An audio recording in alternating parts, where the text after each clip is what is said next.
This next session is going to be, I think, really, really interesting. A fireside chat. I will introduce the moderator, and then he will introduce our guest. So Joel Waldfogel, who is a professor at the Carlson School of Management at the University of Minnesota, will be the moderator.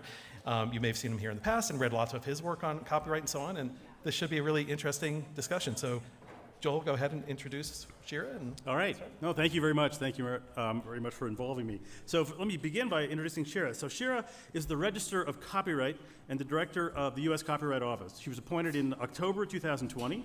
She advises Congress and the executive branch agencies on copyright policy and directs the administration of important provisions of the U.S. Copyright Act, leading a workforce of nearly 500 employees. Prior to appointment, she had served since 2012 as Chief Policy Officer and Director for International Affairs at the U.S. Patent and Trademark Office. She previously held senior positions at the International Federation of the Phonographic Industry in London and at Time Warner in New York. She also worked at WIPO, the World Intellectual Property Organization in Geneva, as a consultant on copyright and electronic commerce.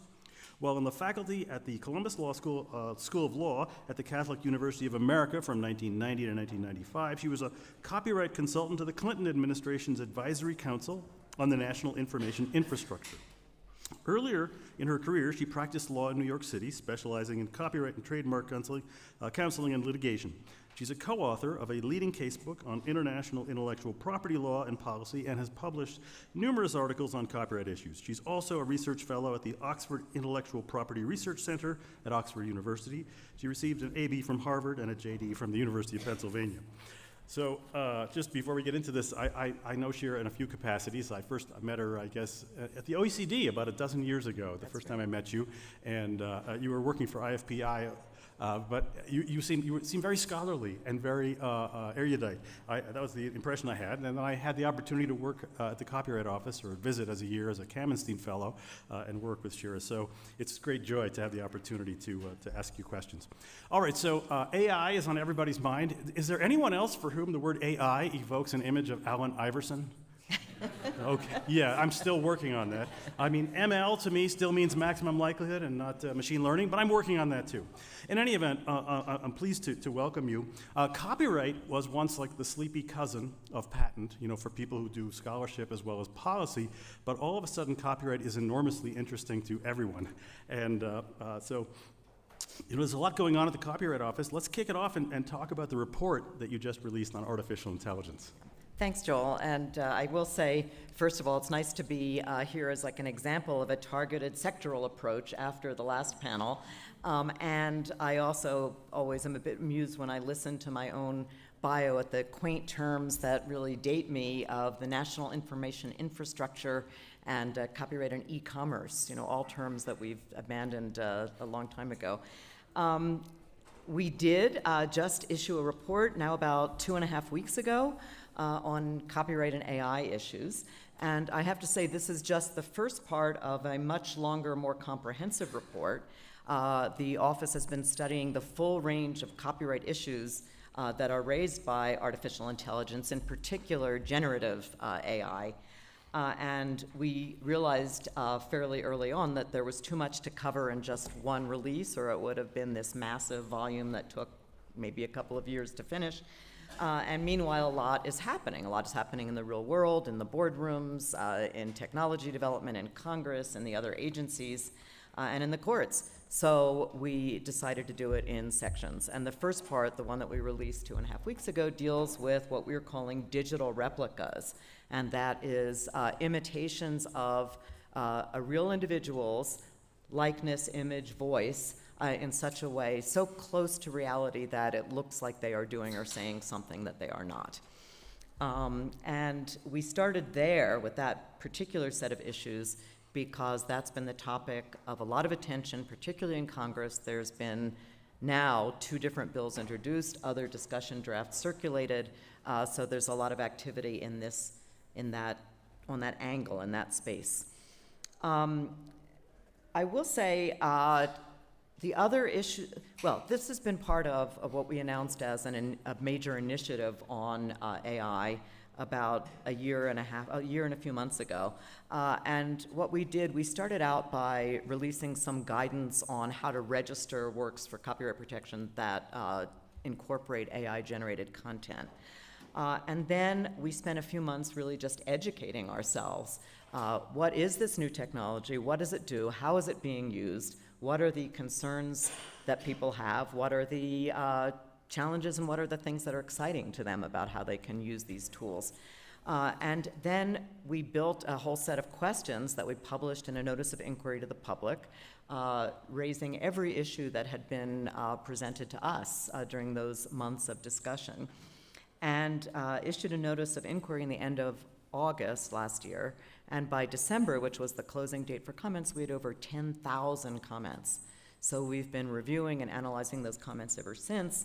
And what I find interesting, especially in light of the prior panel about regulation, is that there were only very limited calls for regulation, for new legislation. And most of them focused on the digital replicas issue, and I can talk more about that later. But most of the comments really talked about how existing principles of copyright law should apply to this new technology. And there are very divergent views, and I can summarize them a bit, but that's most of what we heard. So we will see where we go from here, but there is not that much call in the copyright space for changing the actual statute at this point in time. And just to describe the issues, so yeah, please. One set of issues, the digital replicas issue. Second sort of basket of issues that have to do with copyrightability. So when you look at the output of generative AI, to what extent can it be protected by copyright? And then the third set of issues really have to do with liability. When AI is trained using a data set that contains copyrighted works, and that is what's happening. There are millions of copyrighted works that are being used to train these sophisticated AI tools. To what extent does that qualify as fair use, or to what extent and in what circumstances does it require consent or compensation, and therefore some sort of licensing mechanism? So those are, I would say, the three baskets of issues, and the third set of issues also raise a lot of other liability questions, like who should be responsible for any act of infringement? Should it be the developer of the data set of the tool, the distributor of the tool, or the user of the tool? It raises questions about licensing mechanisms. It raises questions about secondary liability. So there's a lot of subsidiary questions, and we're looking at all of these. We expect to have the entire report completed by the end of the year. End of the year. So Congress makes laws and courts adjudicate decisions, and private plaintiffs, complain and so forth. What is the role of the Copyright Office in kind of shaping policy right now? Yeah, it's interesting. The office, as you indicated in your introduction of my introduction, we have two major roles, and one is administering the copyright laws, and that includes registering claims to copyright protection. But the other major role is advising on copyright law and policy, providing really impartial expertise in this area to Congress. We're located in the Library of Congress, so we're a legislative branch agency. Congress is our boss. And also providing advice to other executive branch agencies and to the courts. And actually that responsibility is set out explicitly in our authorizing statute.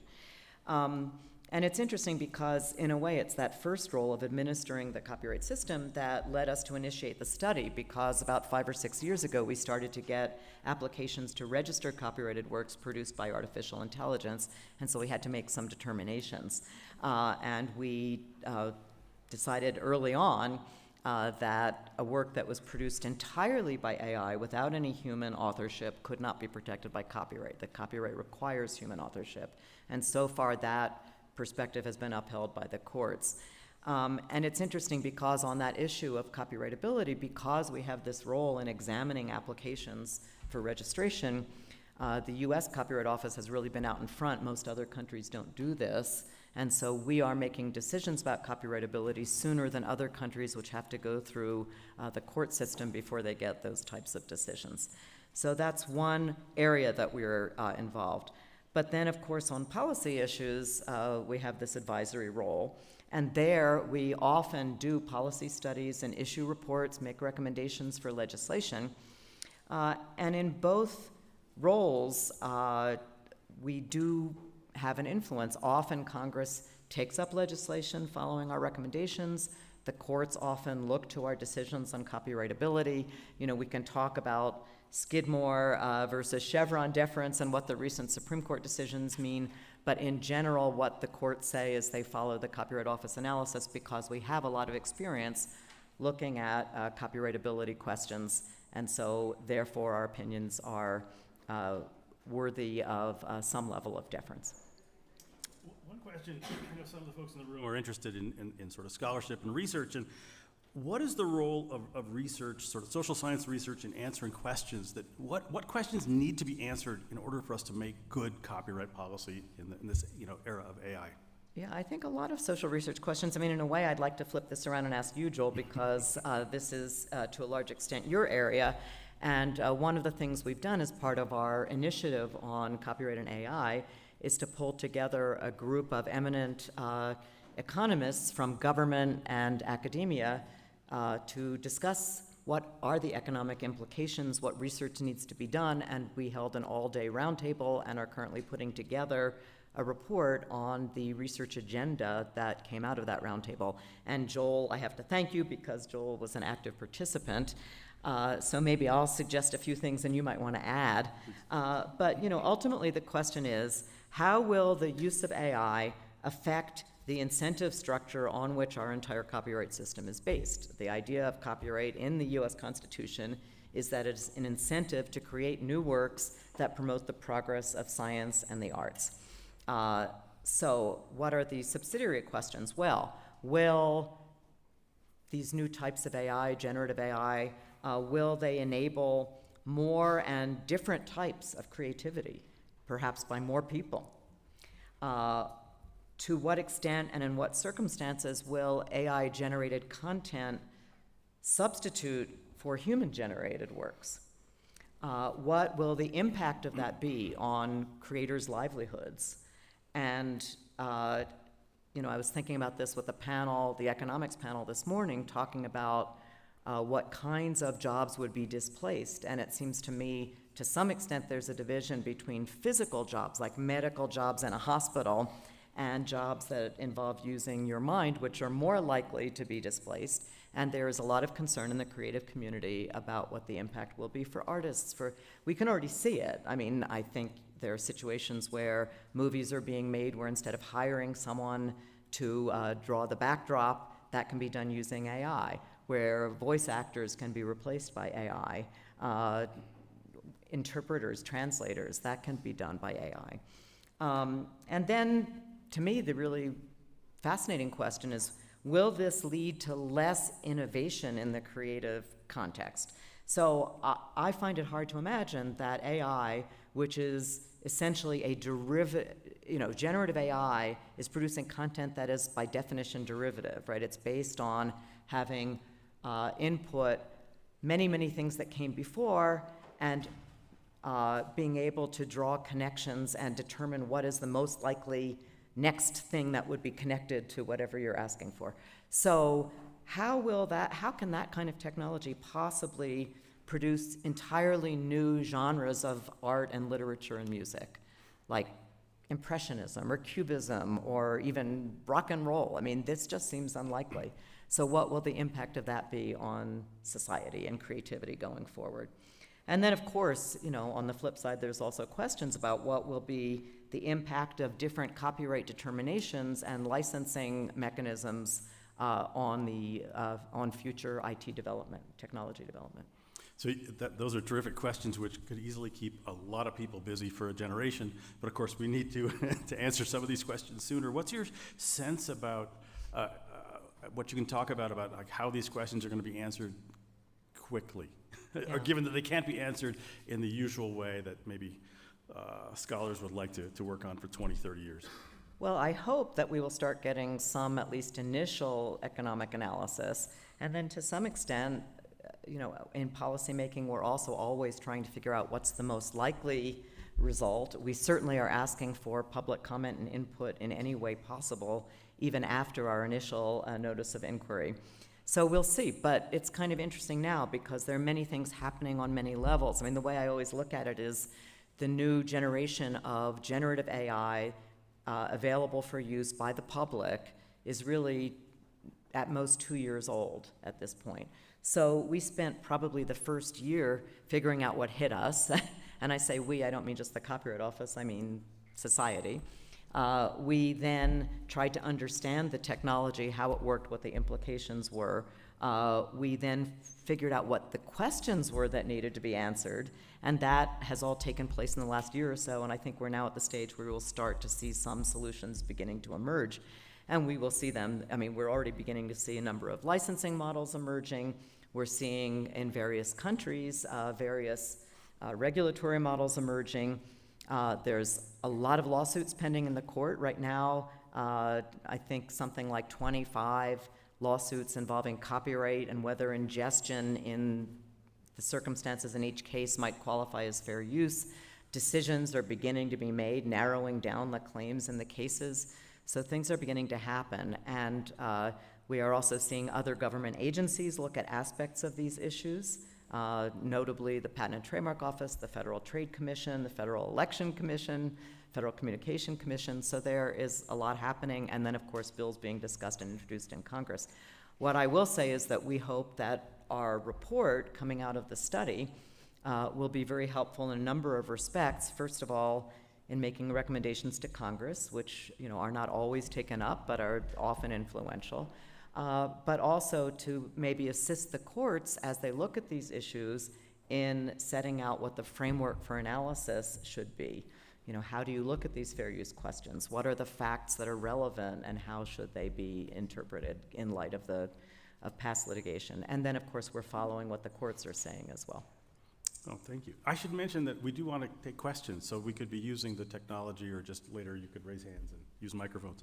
But I wanted to ask you about two related things. One is office modernization at the Copyright Office, but I think a related issue is kind of creating data infrastructure, both internal and external, because again, the patent analogy, the availability of patent data for generations now has created a big body of research that's arguably potentially helpful when it comes time to occasionally change laws.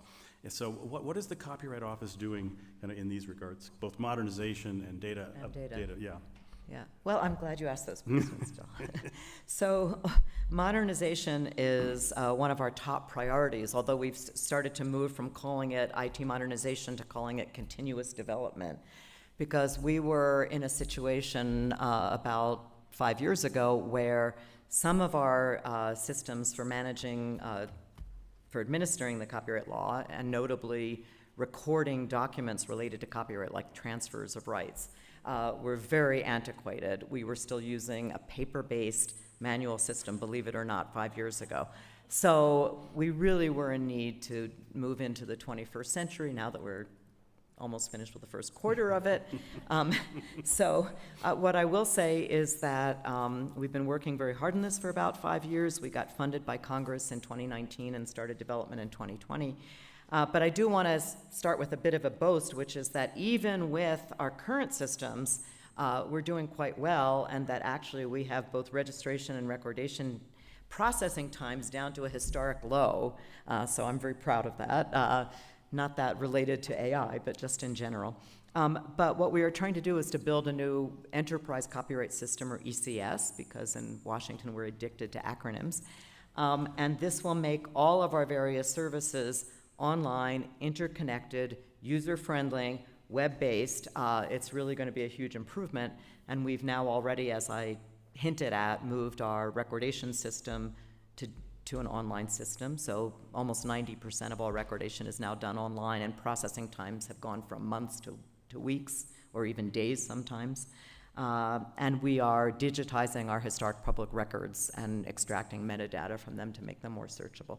So all of that is happening, and we're now focusing on our registration system, which is the most complex of our systems. And we intend to have a limited pilot by the end of the year for the standard application and for uploading digital deposits. So a lot is happening in that area. I see we're starting to get some interesting questions here.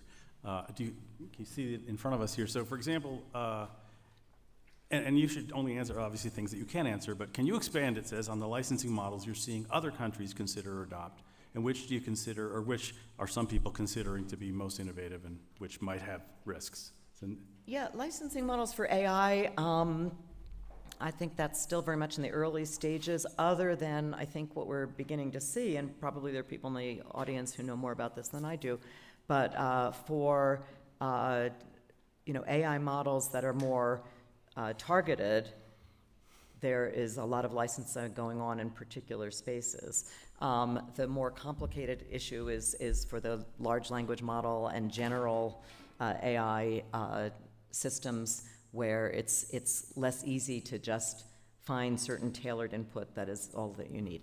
But among the licensing models that are possible, so you've got the individual licensing, as I said, some of which is going on. You've got collective licensing, things like what the Copyright Clearance Center just announced it's going to start doing for AI, which means that right holders in a given category all get together, and you can go to one place to get a license that covers all of their works. And that's something that has been happening for many years in the US in the music space in particular. So this is something we're familiar with, but it has not yet been generalized from one sector to another for AI specifically.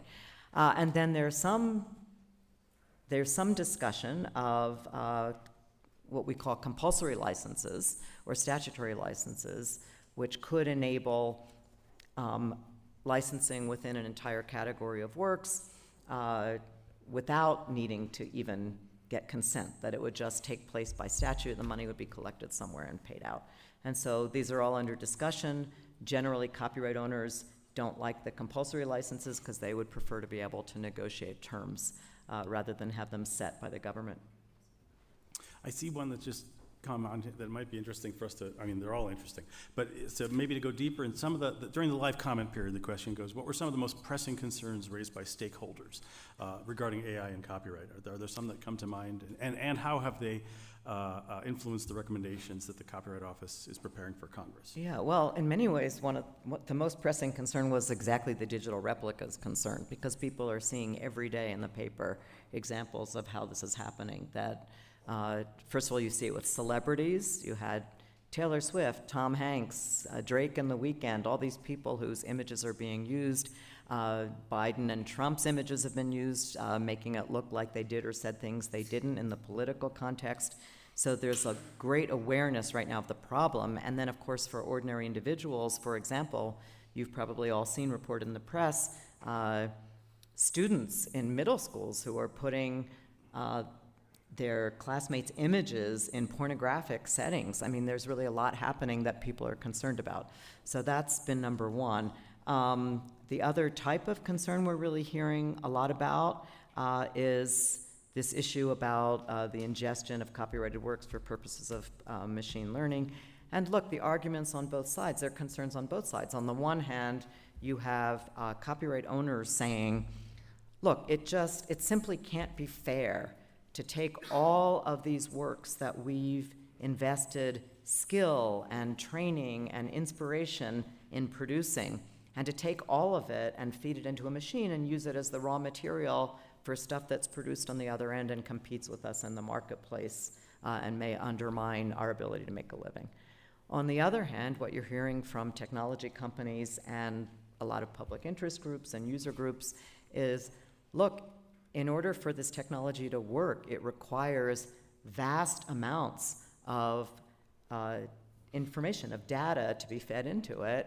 And given the number of works and the variety of works that need to be used to do effective training, it's simply not feasible to license every single work and to find the owners and to license it. So the question now is, how do we achieve some sort of balance here? How do we make sure that the technology can thrive and continue to develop efficiently, effectively, productively, and at the same time make sure that human creativity also continues to thrive?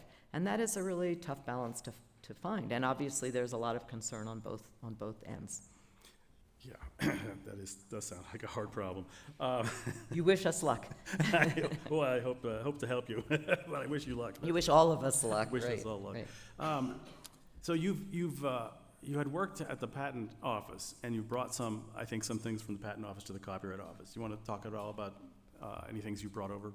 Yeah, it's been interesting. I mean, I think one of the things I miss about the work at the Patent Office was looking at how all areas of IP fit together, and so that's been fascinating. And I've been doing a lot of thinking now about how the copyright issues and the patent issues involved in protecting the output of AI are similar and are different.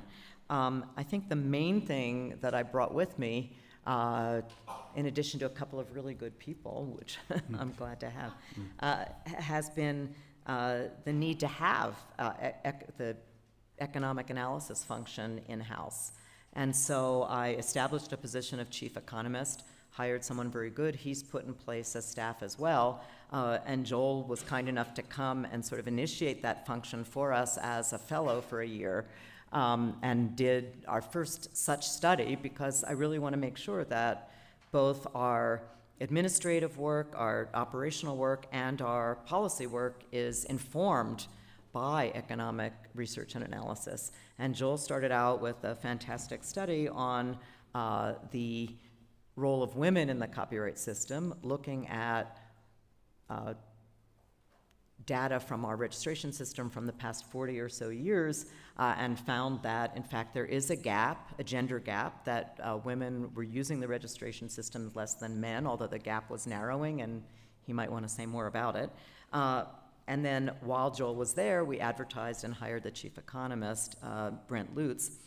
And it's been really interesting. So he's doing data-driven analysis of our operations, research on the economic aspects of copyright to guide policy, and also doing work to enable external researchers, including through making our data widely available, and that's something Joel was hinting at.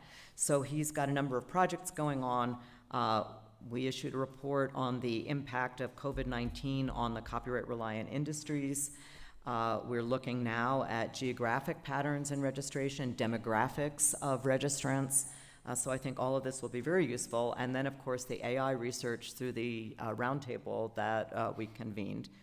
And I do want to say we now have a website dedicated to the work of the chief economist. I recommend it.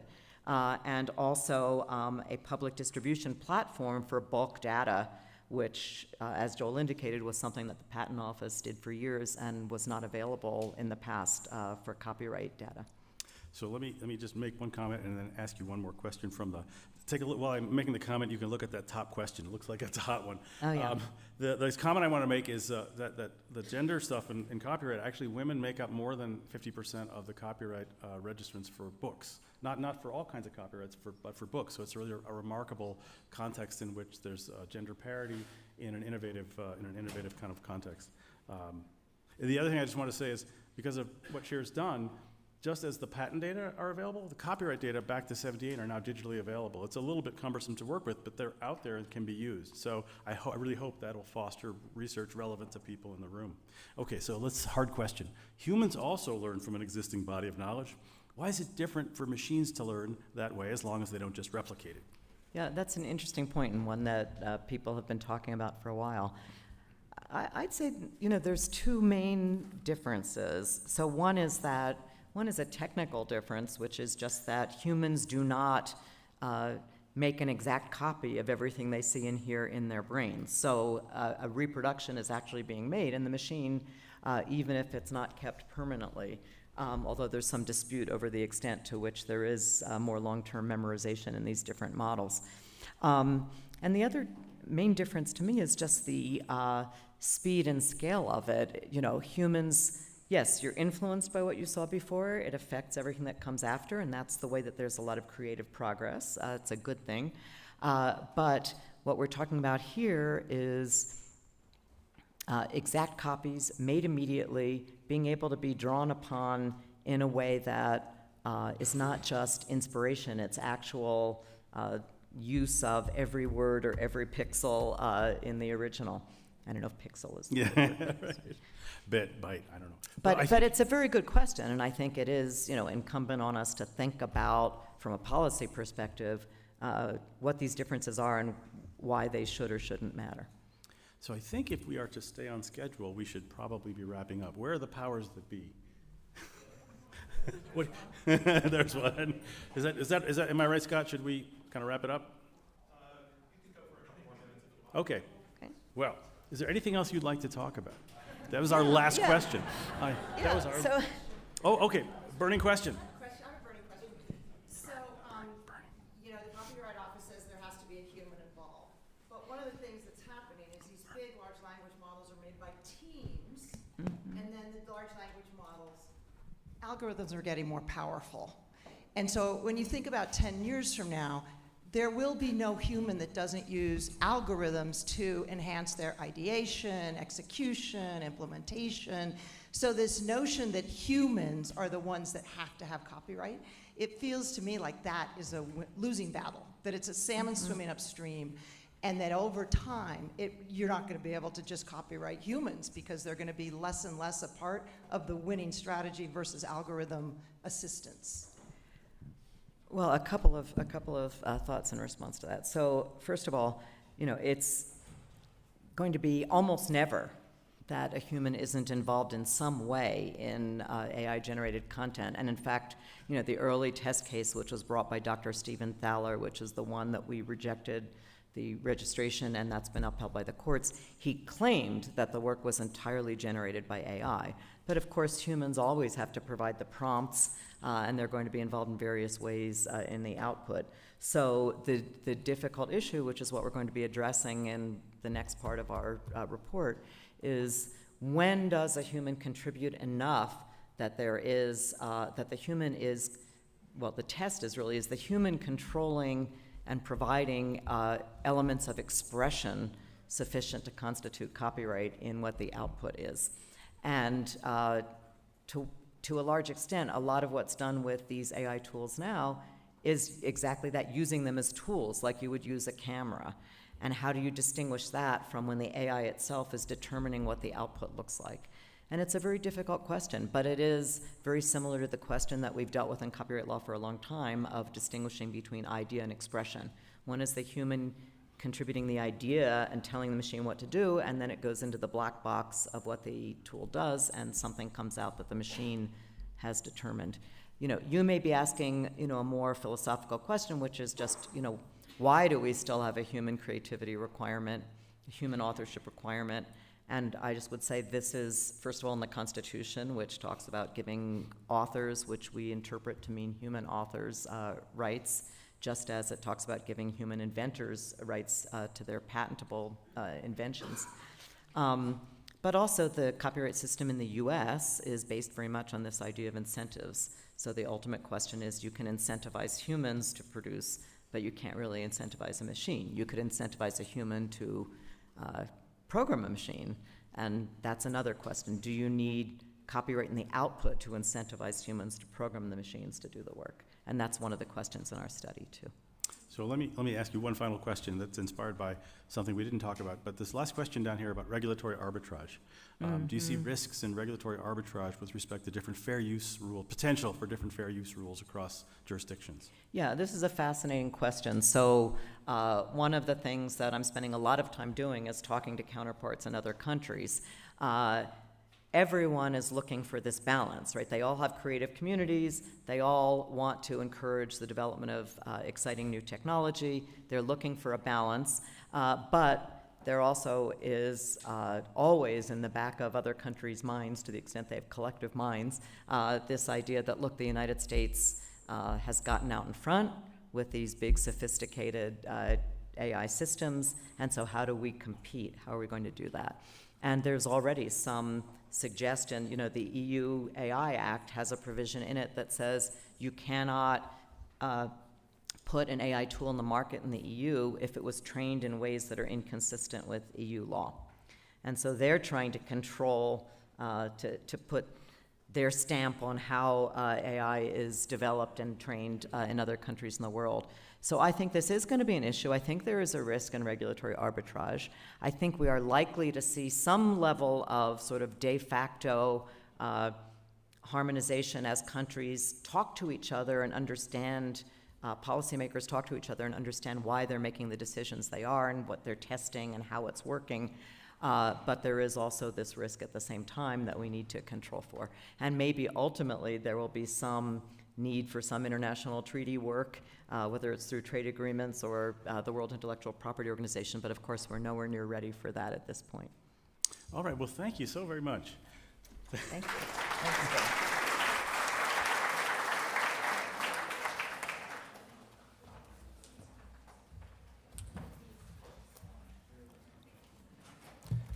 Thanks so much, that's great. Okay, so our next panels, we're going to switch to broadband. So if the SCAR broadband panelists to come up, and I guess also replace the tent card.